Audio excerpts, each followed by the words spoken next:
Hi there guys, in this video I will show you how to get shortcuts on Snapchat Android.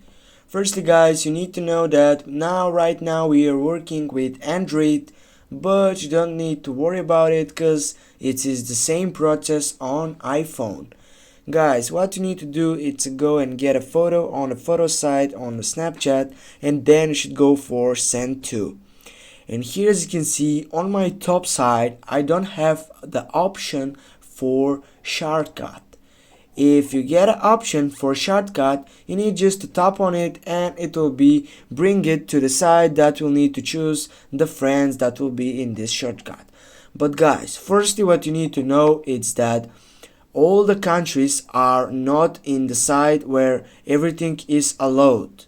For example, in my country I have restrictions and there is no chance to see the shortcut in Snapchat. Why is that? I don't know guys, this is a trend and waiting for selecting by the Snapchat service, and if you are in a country that is allowed you can get it as shortcut. But if it's like in my country, if your country is in the restricted side, they will be not available to see these shortcuts.